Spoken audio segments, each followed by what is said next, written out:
You're overreacting. Just because I cheated doesn't mean I can't stay at your apartment, my ex mocked, while flashing a ring from another man. 2 police reports, 1 stolen car charge, and 1 restraining order later. Karma showed her what overreacting really means. Hey Reddit, buckle up for a wild one. This isn't your average breakup story. If you've got dishes to wash, laundry to fold, or just need something entertaining while you get stuff done, this one's perfect for that. It's about how a simple dinner turned into an engagement announcement, just not the kind you'd expect. Grab your headphones and get ready, because it gets crazier.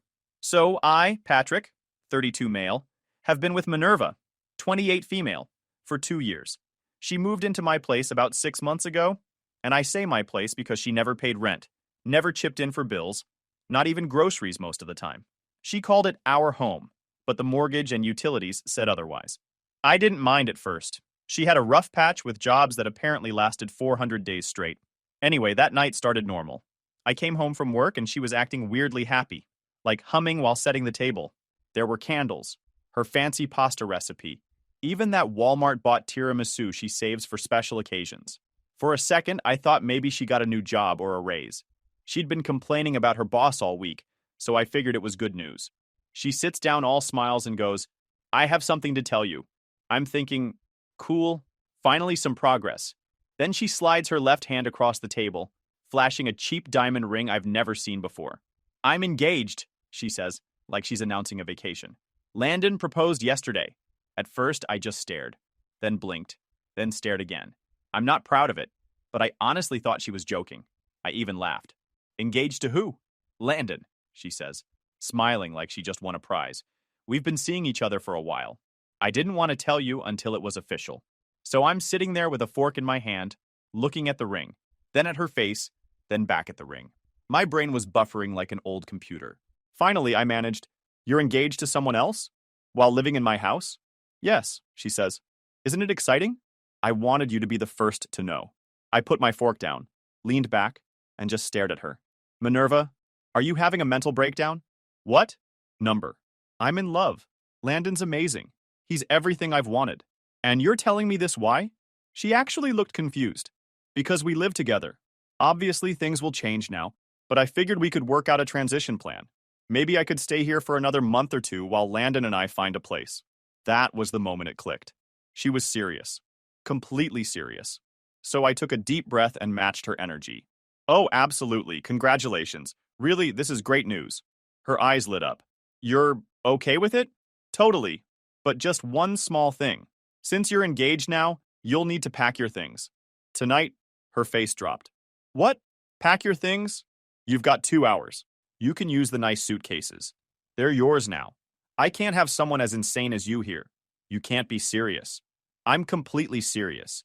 You just told me you're marrying another man, that you've been cheating on me.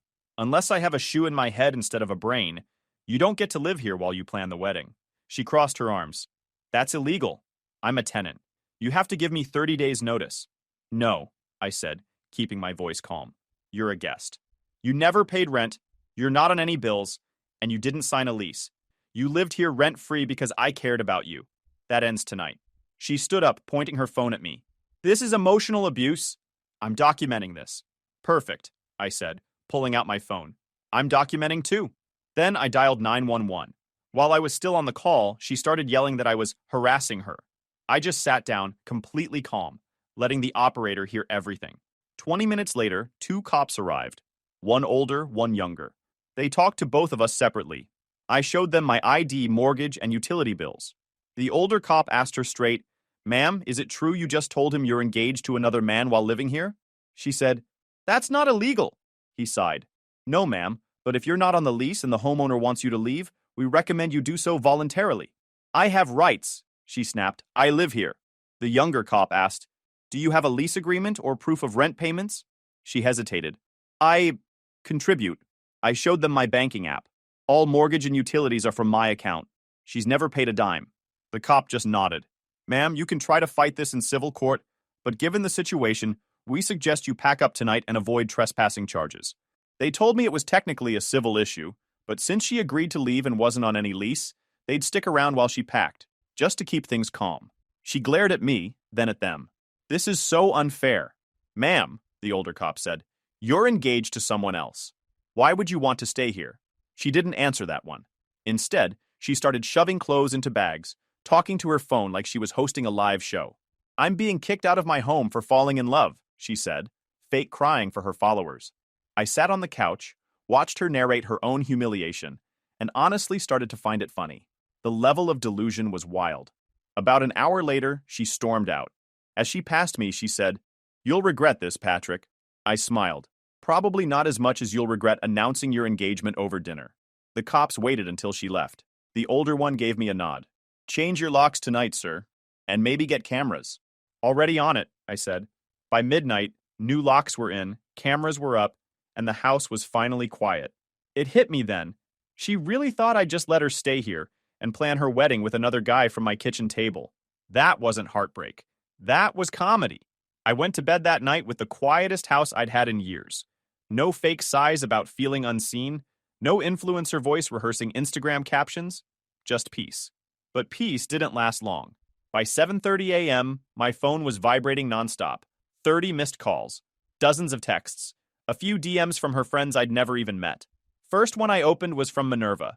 You can't just kick someone out because your ego's hurt. I'm talking to a lawyer. Then her mom, Doris.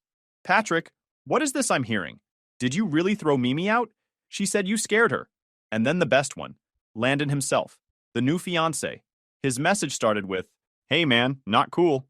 You should have handled this privately." I actually laughed out loud. The guy proposed to my live-in girlfriend and wanted privacy. I replied, "You proposed to my girlfriend while she lived with me rent-free. Stay classy, Landon." He didn't text back. Next wave hit an hour later. Instagram notifications. Minerva was posting stories like a PR crisis manager gone rogue. A video popped up of her fake crying, saying, "When you finally find love but your toxic ex tries to control your happiness. I'm a survivor of emotional abuse, and I won't be silenced." She tagged me, tagged Landon, even tagged a quote account. At first, I thought about ignoring it, but then my phone buzzed again. Co-workers texting screenshots. One said, "Dude, isn't this your ex? She's going viral in the worst way." So I handled it in one clean shot. One post, no emotion, just receipts. For anyone seeing my ex's posts, here are the facts. She lived in my home rent-free, never paid bills, not on any lease. Last week she told me she loved me. Yesterday she announced she's engaged to someone else, at dinner, in my house, then refused to leave. That's what happened. Here are screenshots and receipts. I attached screenshots of her "I love you" text from 3 days earlier, Venmo request for loan payment please, and a photo of my utility bill in my name. Didn't say another word, just hit post. It blew up faster than I expected. Within minutes, her comments filled with people calling her out. Stuff like, "Wait, you were engaged while living with another guy? You said you two broke up months ago. Girl, this is messy F." Minerva tried to fight back with more stories, quotes about healing from narcissists and choosing peace. But every time she posted, people dragged her harder. Meanwhile, I went into practical mode. By noon, I was halfway through cleaning up the digital mess. I opened the fridge and started tossing her wellness stuff. Half-drunk green juices, 5 jars of expired chia pudding, whatever that pink mushroom powder was. Every item felt like a small reset button. Around 1 p.m., my phone rang again. Unknown number. I almost didn't answer, but something told me to. "Hi, this is Billy," the voice said. It took me a second. Minerva's sister? Yeah. I just wanted to say, "I'm sorry." I didn't say anything. I just let her talk. "She told us you two broke up months ago," Billy continued. "Said you were just roommates and she was too scared to leave. Then this morning she's crying to mom saying you ambushed her with cops." "Did she mention announcing her engagement over spaghetti?" I asked. Billy exhaled. "Yeah. I didn't believe it until mom showed me the ring picture. Patrick, I don't even know what to say. She's been lying to everyone." I figured. "She asked me to come by for her stuff. Is it okay if I do that without her? She's been on Instagram all day and honestly, I can't listen to it anymore." "Everything's packed," I said. 2 suitcases, 4 garbage bags. I'll leave them in the garage. You can come by any time after work." She hesitated. "Thank you. And I'm really sorry for all this." "No need," I said. "She's your sister, not your fault." When we hung up, I stood there for a minute just taking it all in. The last 24 hours felt like a fever dream, except I wasn't the one hallucinating. When Billy came that evening, she looked embarrassed. Didn't even make eye contact at first. "I'll grab the bags," she said. Before she left, she turned to me. "She's telling people you threatened her. Just so you know." I smirked. Good thing I had cops here the whole time. Billy nodded. Yeah, I think she's in for a reality check. Minerva thought she'd humiliated me, but honestly, I'd never felt more in control. And that was only day 2. By the next morning, I thought maybe, just maybe, things would calm down. I was wrong. I stepped outside to head to work, and the driveway was empty. Her car, or rather my car, was gone. It wasn't registered under her name. I bought it 2 years ago, paid off in full. She used it because she needed something reliable. I didn't mind back then, but now, seeing the empty spot, I realized she'd taken it like it was hers. I checked the cameras. She had a spare key I'd forgotten about and took it at midnight. I called her right away, straight to voicemail. Texted her, "You took my car, return it today." No answer. An hour later, I got a text from a random number. Minerva says she's keeping the car until she gets her stuff back. Stop harassing her. Landon. Of course, I replied. Her stuff's gone. Her sister picked it up. The car isn't hers. It's in my name. She's now committing theft. No response. So I printed out the title, the insurance, everything under my name, and went to the local police station. Explained that my ex took my car without permission after moving out. They filed it as a stolen vehicle and told me to wait. 3 hours later, my phone rang. Blocked number. I answered. Patrick, what the hell? She screamed. The cops pulled me over at Target. They said the car's stolen. Well, I said, that's because it is. You let me drive it. When you lived with me.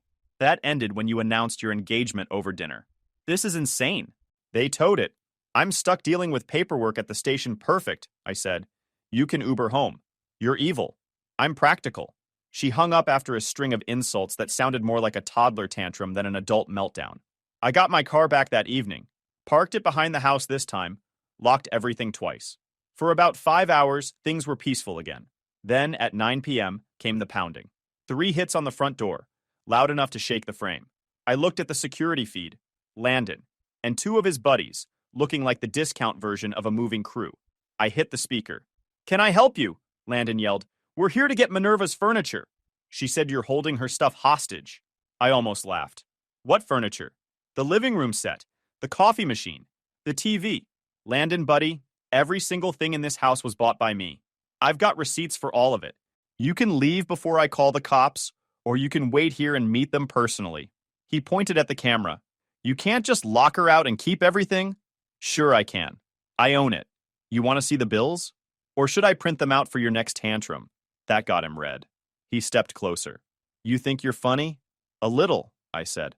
You're standing on a porch threatening a guy whose ex cheated on him with you. You tell me who looks dumb right now. His friends started whispering, and I could see one of them eyeing the side of the house. That's when I decided to turn things up.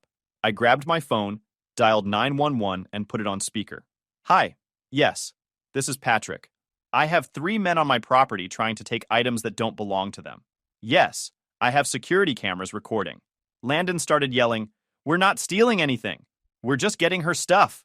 The dispatcher said calmly, Sir, please step away from the property. Officers are on the way. They didn't listen. One of his friends actually went around the side and tried the back door. The motion lights blasted on like a stage spotlight. He froze, deer in headlights. I yelled, Try it again and you'll be on YouTube by morning. 2 police cars showed up so fast it was like they teleported. Blue and red lights flashed across the driveway. The officers jumped out, hands on their belts. One cop asked, What's going on here? Landon blurted, He's stealing my fiance's stuff. The officer looked at me. You got proof this is your house? I handed over my ID, mortgage statement, and receipts for half the things in sight. Everything's mine. They showed up uninvited, tried to enter through the back. The cop turned to Landon. Is that true? He tried to spin it, mumbling about misunderstandings, but the other officer pointed at the security camera on the porch. Sir, we can pull footage. Want us to? That shut him up. They checked my footage right there on my phone. Clear as day, one of his buddies jiggling the back door handle. The officer radioed something in, then turned to me. Do you want to press charges for attempted break-in? I looked at Landon, who was already pale. Yes. One friend got cuffed on the spot. The other 2 got citations and strict trespass warnings. The officers told them if they came back, they'd go straight to jail. Landon started yelling about lawyers, but the cops told him to calm down or they'd add disorderly conduct to the list. He shut up fast. Before he left, he turned to me. You're gonna regret this. She's suing you for everything. I just smiled. Can't wait. I'll bring popcorn. The patrol car pulled away, taking his friend with it.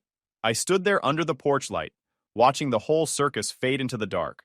Once they were gone, I filed a full report and emailed the security footage to my lawyer, just in case. By midnight, word had already started spreading. A mutual friend texted, "Did Landon really try to break into your house?" I sent back, "Yup, cameras don't lie." She replied with a single line that summed up the entire week. "Guess karma's faster than Wi-Fi."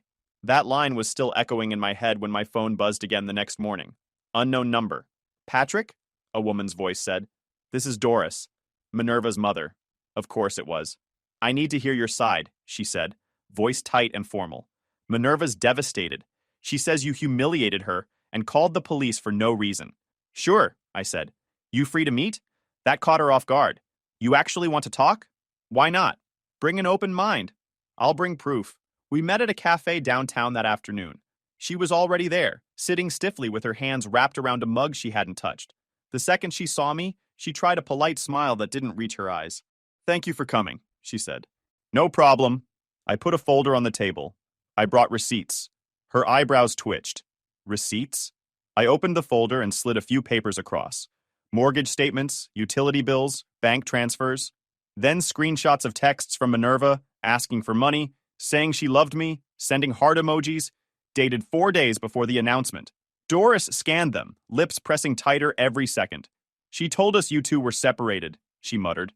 "Said that you'd been controlling and unstable." "Right," I said. "Apparently I'm so unstable I still paid her bills and cooked dinner the night she announced she was engaged." "She said you abused her emotionally," she whispered, almost to herself.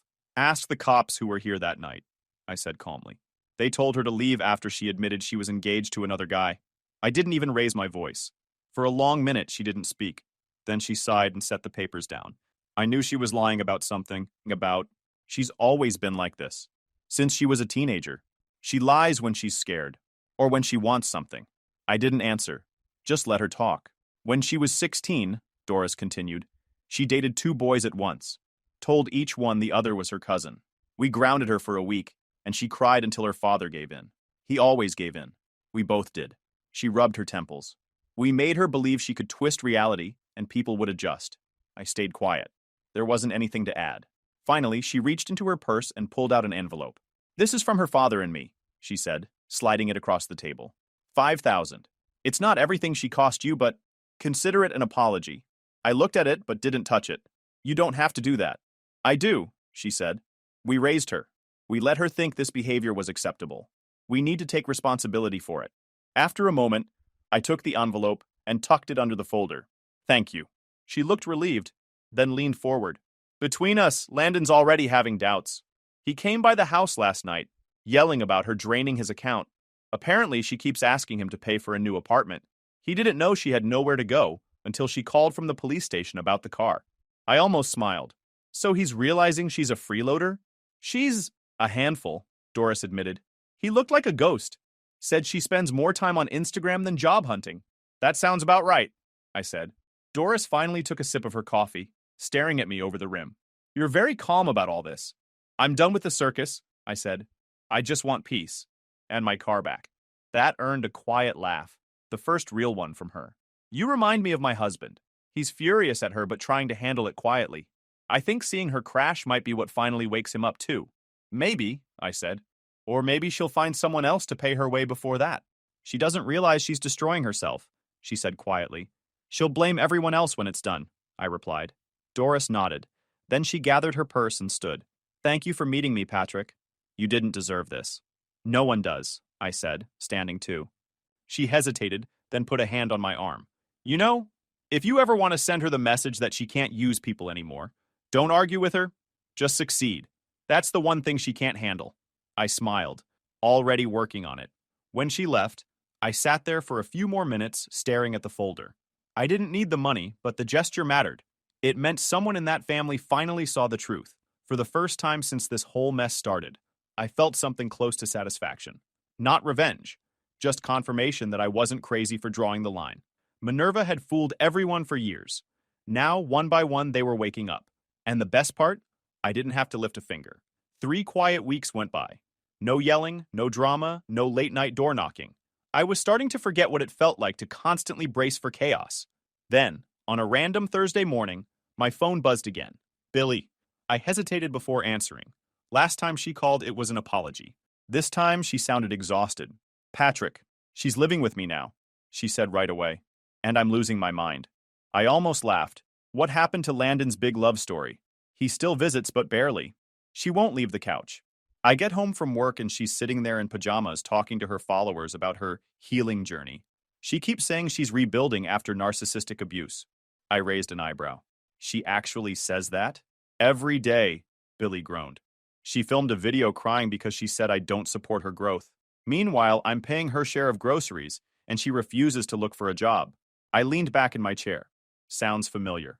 She told me last night that Landon's going through financial stress and can't help her right now, which I think means he stopped sending her money. Good for him, I said. Reality's hitting the fan. Billy sighed. She's talking about suing you again. Said she's been researching tenant laws. And I told her to drop it, but she keeps saying you ruined her life. She can try, I said, keeping my tone even. But I've got every receipt she'll ever need to lose.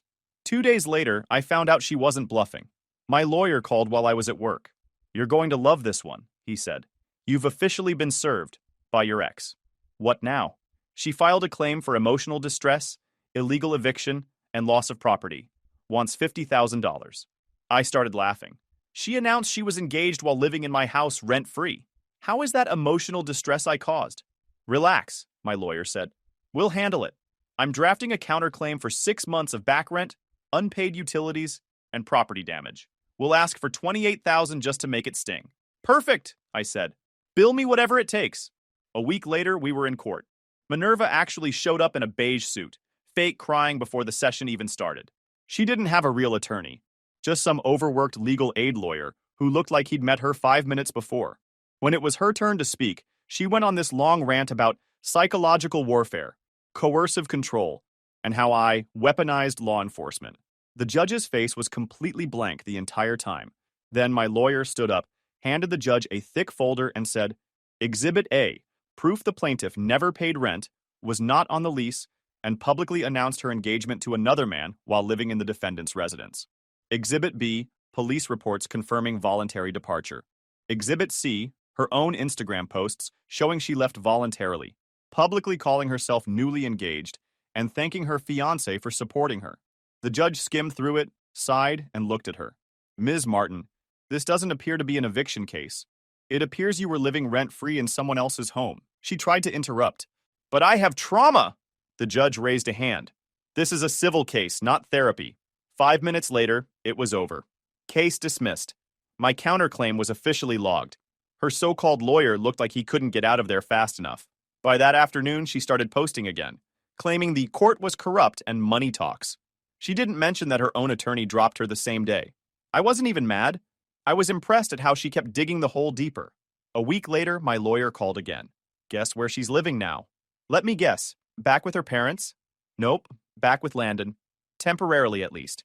She used his address on one of the filings. I almost spit out my coffee. Wait, after everything? He laughed. Apparently, he took her back. Again, I sat there shaking my head. Man, some people never learn. That night, I got a text from Billy. She moved out. Packed in the middle of the night. Didn't even say goodbye. Mom's done with her.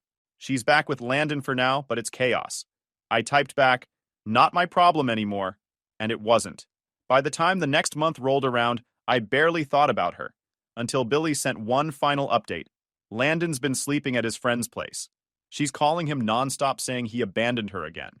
She's talking about starting an OnlyFans now. I stared at that text for a second, then just laughed quietly to myself. Not my problem anymore, I repeated out loud. For the first time in months, I actually meant it. Life was calm again. Work was steady, the house stayed clean, and I could finally sit in silence without waiting for my phone to explode with chaos. Then, one random Tuesday night, it did anyway. My phone rang.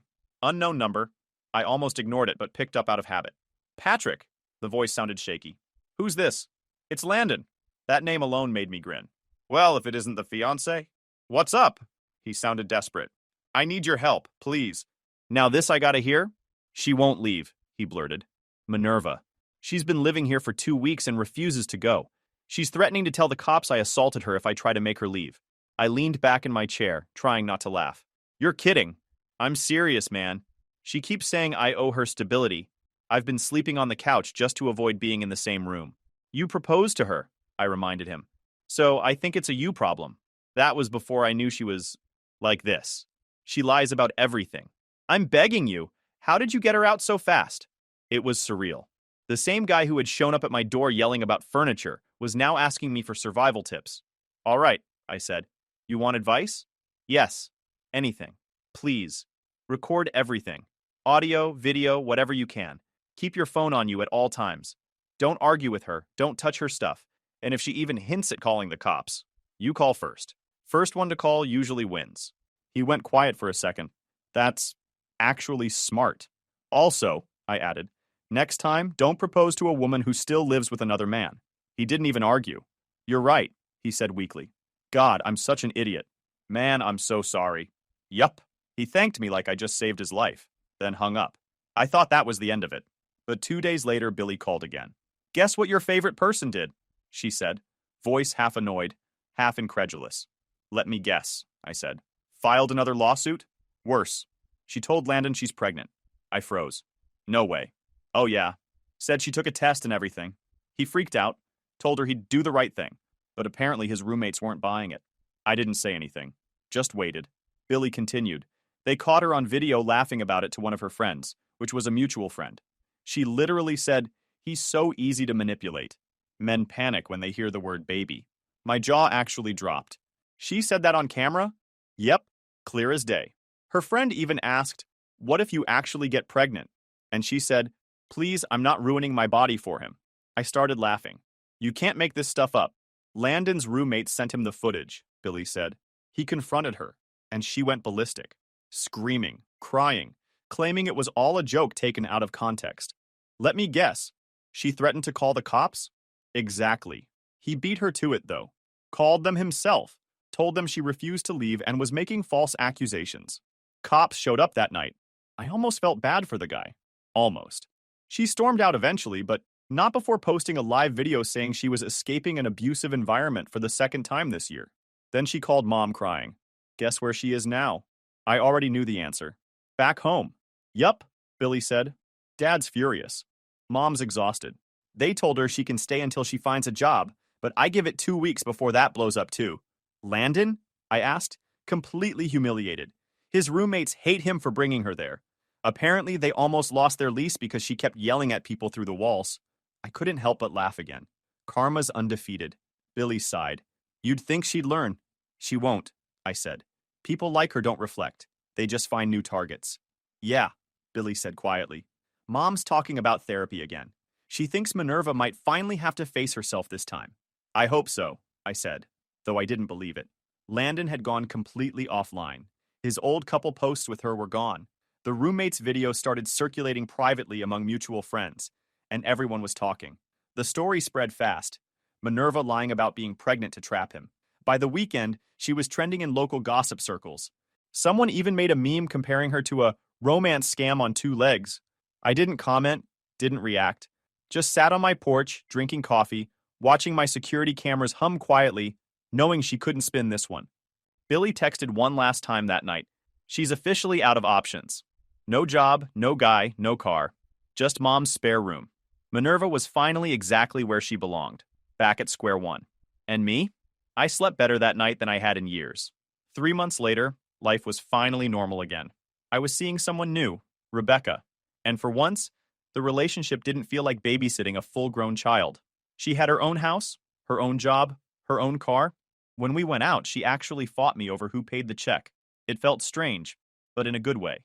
We'd been together a couple of months when the peace cracked again. It started small.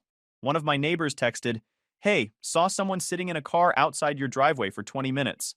Looked like your ex." I checked the security feed. Sure enough, there she was. Minerva sitting in a beat-up sedan, scrolling on her phone. I didn't bother going outside.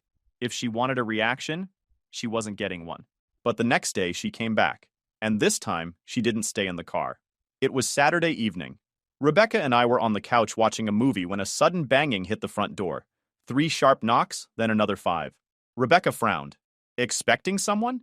I shook my head and opened the app for my door camera. There she was, red-faced, messy hair, eyes wild. I sighed. Guess who? I stepped outside, phone already recording. Patrick! She screamed, voice cracking. You're disgusting! You cheated on me. That one almost made me laugh. You got engaged to another guy in my house, remember? That was different, she snapped. We weren't really over. You moved on too fast. Everyone says so. I leaned against the doorframe. Everyone. Who's left, Minerva? Landon? The guy who filed a police report on you? Her face twitched. You're flaunting that woman online just to hurt me. Her name's Rebecca, I said calmly. And she's not you. That's why it works. She pointed at me, shaking. You think you can replace me? You'll see. I'll expose you for what you are. A liar, a cheater. Minerva, I cut in. The only thing I cheated on was stupidity, and I don't plan on relapsing. Before she could fire back, Rebecca came from behind me. Everything okay? Rebecca asked, staying cool. Minerva's face twisted. Oh, look. The homewrecker. Rebecca blinked. Excuse me? You stole my man, Minerva yelled, stepping toward her. You ruined my life. I stepped between them instantly. Back off, Minerva. She tried to shove past me, screaming. That was enough. I pulled out my phone again. Hi, I need officers at my address, I said into the phone. My ex-girlfriend's trespassing and trying to attack my partner. Minerva froze, realizing I was serious. You're calling the cops again? Third time's the charm. Within 10 minutes, 2 officers pulled up. Different faces this time, but the same tired expressions I'd seen before. The older one glanced at Minerva and muttered, Ma'am, what's going on here tonight? She attacked me, Minerva said, pointing at Rebecca. The younger officer looked at me. We got the doorbell footage? Full HD, I said, showing him my phone. It clearly showed Minerva yelling, shoving, and trying to grab Rebecca. The older cop rubbed his temples. Ma'am, we've warned you before. This is harassment. Step away from the property. Minerva tried the crying routine. I just wanted closure. Closure doesn't involve trespassing, he said flatly. You're lucky we're not cuffing you. But you are being cited for harassment. One more call, and you'll be arrested. She went from crying to screaming in 2 seconds flat. This is police corruption. He manipulated all of you. They escorted her down the driveway while she yelled about fake love and lies, like it was an episode of bad reality TV. When they finally drove off with her citation in hand, Rebecca looked at me, wide-eyed. That's her. That's her, I said, picking up the spilled groceries. And now you see why I have cameras. The next morning, I went to the courthouse. My lawyer had already sent over the police reports, video files, and her history of showing up uninvited. The judge barely looked up before signing the temporary restraining order. Given her prior incidents, it's effective immediately, the clerk said. She can't contact you, show up at your property, or mention you online for 60 days. Perfect, I said. Billy texted me that night. I heard what happened. Mom says the cops warned her that one more stunt means jail. Maybe this will finally wake her up. I replied, I doubt it. But at least it's official now. A week later, Minerva's social media went dark. No more rants, no quotes about healing, nothing. Word was she had to start counseling as part of the citation's conditions. Landon had vanished completely, and her own parents were forcing her to pay rent if she wanted to keep staying with them. Meanwhile, Rebecca and I kept building something real. We'd laugh about small things, plan trips, argue over who got to do the dishes. Normal, boring peace. One evening, she looked at me and said, Do you ever think about her anymore? I smiled. Only when the doorbell rings unexpectedly. She laughed, leaned her head on my shoulder, and that was it. Closure. Looking back, I realized Minerva never wanted love. She wanted control, a free ride, and an audience. When all 3 disappeared, so did she. Now my house is quiet. My bills are lower. My peace is permanent. She once said, You'll regret losing me. Turns out, I just regretted not losing her sooner. And this time, the door's locked. Legally and emotionally. YouTube just dropped this new hype feature. If you're hooked on this story, smash that hype button. It tells YouTube this video deserves to blow up, and it keeps even crazier stories coming your way.